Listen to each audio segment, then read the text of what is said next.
Hello, Boomers. Welcome home. This is Brian Tong from Boomerlife. Just got back from a week in Cabo last weekend. Had a wonderful Thanksgiving down there. It's paradise. I highly recommend a visit to Cabo San Lucas. It was my third time in 5 years, and caught some striped marlin, some triggerfish, some rooster fish. I had a great time. Played golf at the beautiful golf course that they have down there, and had a really nice time. So I get back, and what's the news? We have a new COVID variant called Omicron. Bad news. Well, maybe not so bad. It seems to have been spawned in South Africa. According to the Fed Chairman Powell, it may well intensify the supply chain disruptions, intensify inflation, and pose downside risks to employment and economic activity. Great news.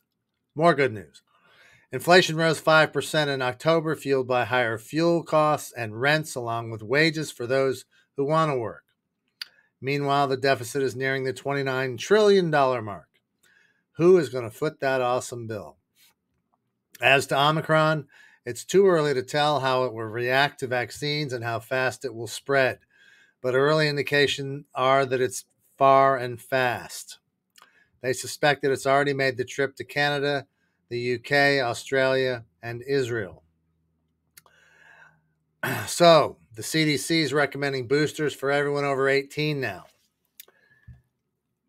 That's a third dose for those of you that had the 2-dose Moderna or Pfizer, and a second dose for the single-dose Johnson & Johnson version.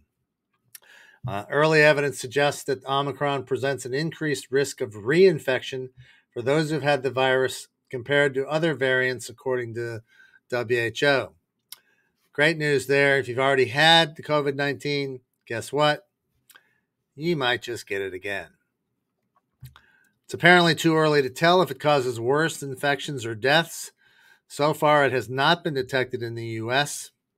Infectious disease specialists anticipate that cases will increase during the cold winter months as they did last year.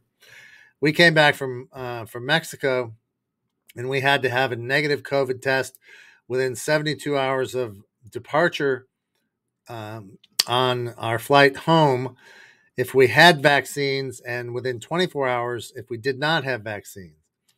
Fortunately, everybody in our group tested negative and we got home fine, although the airlines are getting really strict on wearing masks at all times in the airport and on the plane. So the bottom line is, same as always, stay masked, get tested, and stay home when you feel like crap.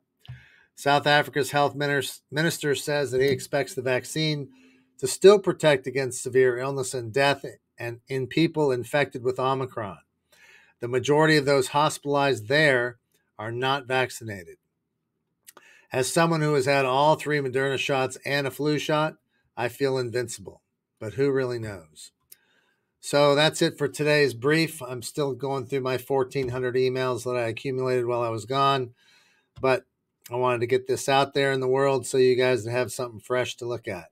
So for now, Boomer Life is out, and I'll be back hopefully with some more news tomorrow. Take it easy.